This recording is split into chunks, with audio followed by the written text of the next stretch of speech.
Number 29, Mannequin Cat, the ultimate toolbox card right now in Yu-Gi-Oh! And I think a lot of people aren't really even talking about it. Let's go ahead and hop right into some gameplay and showcase this thing out in action here. Now, this deck allows you to kind of go for whatever you want in whatever situation, as long as, of course, you can summon number 29, Mannequin Cat. And I made sure to get a playset of this myself, even though it's not a very expensive card. I thought 100% this was going to be like a secret rare in the TCG over here.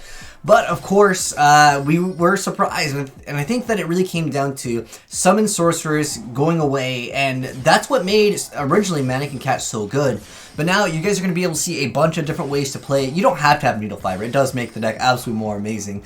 But the thing is that you're able to go and lock your opponent down. You can actually summon a Fossil Dyna off of it. You can go ahead and summon a lot of different things that will stun your opponent depending on what deck that you're playing. And that's why I consider it the ultimate toolbox deck, especially since you have Exodius, the ultimate Forbidden Lord, to actually send the Nimble Angler, because this gets into effect when it's sent to the deck to the graveyard, basically giving you options just to go in for extra link stuff. So basically all you really need to do is go for Mannequin Cat just once. You can technically make multiple of the cards in a duel. And look at this. At this point, we have the end of Anubis, and anything that's going to be used in the graveyard completely negated. This can shut down certain decks, again, completely. And then we're going to go ahead and showcase off a lot of different duels over here, showcasing off a few variety of plays here. And what's interesting enough, you have good matchups against like every single thing in the game because you have access to shutting down spells completely, shutting down the graveyard completely. Again, once we get into the deck profile, you guys will see, even though you're like, whoa, 60 card deck, it's consistently pulling it off, at least in these replays here, Kappa. Just believe in the heart of the cards, as long as you're good like Aloof player. Shouts to you, man. Because I really like Mannequin Cat. I wanted to make a Mannequin Cat deck, and I think that I'll be taking some of these cards from the deck profile myself, and I'll be messing around with them, but basically utilizing the Water Shadal here just so we can go for the Nimbler combo, just to go ahead and have some extra cards. Obviously, Needle Fiber making things really, really good here.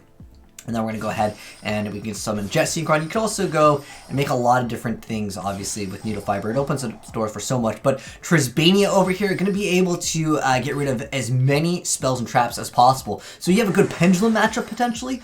Most Pendulum decks, though, they'll pretty much throw out everything turn one. But, like, we wrecked everything that he had. He technically had a Reborn, so he kind of had some comeback. And he had Dark Contract. But, like, look at this. We still had a Pegatross. We OTK'd him. Good stuff, indeed. And then, this is pretty cool too. It actually has another effect when neither player can special summon monsters from the hand or graveyard with spell trap effects. Oh, that's so good, dude. I'm loving this deck. I kind of want to build this deck, and I mean, obviously, it's not going to be a very expensive deck, considering, well, you won't really need too much other than, well, Mannequin Cat, and then a bunch of these cards, like the Cosmo Dark Destroyer, and some other cards that are just from the other archetypes, in fact. I would like to have Needle Fiber, but in this instance, we're just kind of using it for just another monster. You can technically go for Ib and basically do kind of the same stuff over here. Now, unfortunately, we didn't OTK him here, but we're going to go ahead and summon double Nimble Sunburst, and that's an additional 2,000 points of damage. Basically an extender play over here. And then we're going to go ahead and, of course, make Mannequin Cat. And then watch what happens here. This is a great play. So he's going to go ahead and go for that where he has no monsters in graveyard and go ahead and special summon this card. And then he's going to go ahead and start up his combo. Wait, you have an Earth? Wait, hold on. Let me go ahead and summon that Fossil Dyna. And then you already know what's going to be happening with this. You can just go ahead and, you know, you got Portal Sword. And he's just like, dude, I don't even want to bother because you'd have to attack into it and then make him phase 2. It's just not going to be looking too good from Adulteress. You definitely probably wanted to OTK. Unfortunate for him, man. But again, I like, again, how you're able to lock down your opponent out of playing whatever matchup. It's the ultimate toolbox deck. Which is what I love with it. I'm also thinking that, like, since you have a lot of cards that you might not want to draw, Super Poly could be a great card to break boards. In addition to that, it gives you an extra fodder for, of course, just going into your other plays, and obviously giving you more spaces, because you have to, like, make a card, then Mannequin Cat, and have another zone potentially, depending on what you want to make. But another really great card, Venus, you could just go ahead and just special summon those extra shine balls. That's an instant Mannequin Cat. You go ahead and special summon. This is some next level of heart of the cards. Watch this. The Despacito Dragon. Heads. Look at that, dude. You toss a coin 3 times, then you get a pop the same number, and then you also get a draw card.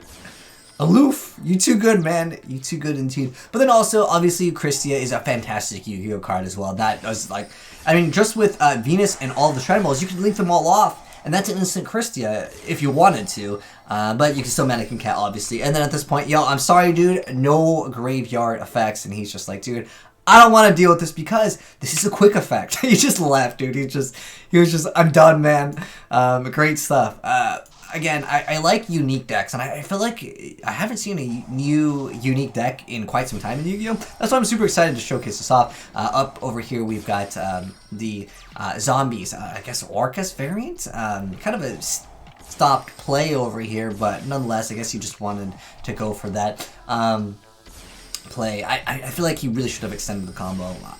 Again, crazy. Anyways, Needle Fiber going to be activating its effect, then you guys already know what's coming out, or do you? Because it's a surprise, because it's the ultimate ToolBox deck. Yo, you got zombies? I got zombies too. Again, this card was so much better with Summon Sorceress, but cool to see that there's someone out there still trying to mess around with this. And then we have the Doom King Beldrock, the one of the boss monsters of the newer zombies, I want to say. He's going to go ahead and summon Bigfoot. Jackalope going to activate that effect. Oh, wait, you've got, what is that, a beast?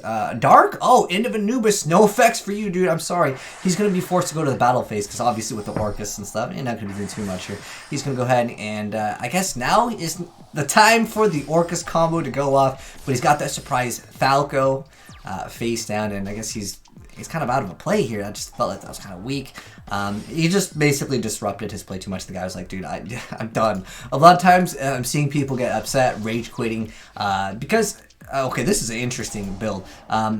This is the new Gladiator Beast, but he's still playing the vanillas. That's really unlucky, man, drawing the vanillas. But yo, he's like, I got more vanillas for you.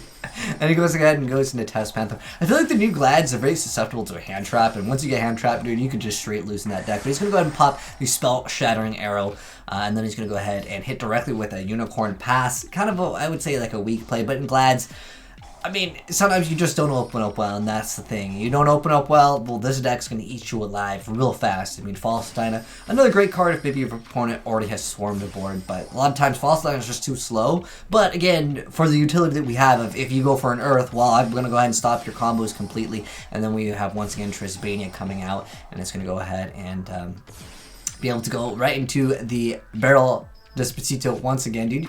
He loves that card. I love it though, because it's actually not bad because it's a quick effect, and also it has pretty decent stats as well. And then that's just gonna go ahead and be Yugioh once again. But the last one over here, this one is gonna go ahead and activate Foolish, the Jet Synchron. That's going to go ahead and activate. And of course, then those young, nimble sunfish. Then we got that Needle Fiber coming out. And then Mannequin Cat once again. Then we got Gendo, the Aesthetic Monk.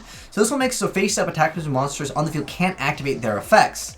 And it's a defense position card, cannot be targeted or destroyed by card effects. So basically, it's heavily going to be nerfed. It basically forces you to get rid of it. But yo, we got the Despacito Dragon going to be protecting. I love how he makes this card. It's awesome. And then we also have Jinzo for potentially any like Mystic Mine or Burn variants. And then yo, this is so troll. He's like, yo, I'm gonna go ahead and go for the Earthbound Whale, and we're gonna start doing some burn damage. And it's just hilarious, dude. He's disrespecting here. Yo, he's got one turn, dude. Can you get rid of the Earthbound Whale in one turn? He's going to go ahead and Advance Draw. He gets rid of the whale. Press F in the comments to pay respects to Mr. Whale over here. But then we're going to go ahead and grab a token. But we've still got the Gendo and then the Dark Destroyer going to go ahead and pop the token. Plug Spreader coming back. Trisbania going to be there. And also that's going to go ahead and get rid of that, and well, it's already game over because this actually does the 500 burn damage. Very good, dude. Like I said, Aloof, you made such a cool deck. But anyways, onwards with this really cool deck profile. And if you guys are new to the channel here and want to see more crazy and amazing Yu-Gi-Oh decks, dude, subscribe to the channel, turn on that bell. I love covering this kind of stuff when I can. Anyways, Cypher and Driver, through copies of Mystical Shine Ball. We got the Earthbound Whale. We got the Red Darkness Metal Dragon, Exodius. And then we got the Oddities Advanced Dragon with Dark Destroyer, Dark Simorg. I mean, I guess you could, if you really want to, maybe try to like make it so they can't set, but for the most part, I think there's better ways to play the game. And then we got Divine Dragon Lord Felgrand. I mean, some of these are more combo-licious plays, like, of course, with this one. gets rid of a monster, you can target a level 7 or 8 dragon monster and then just special summon it, insane effect. And then, of course, one of his favorite cards. And then we got the Dragon King, Apex Haven, which we didn't see, but I mean, you guys know what the heck this thing does. This card just negates anything, bounce back.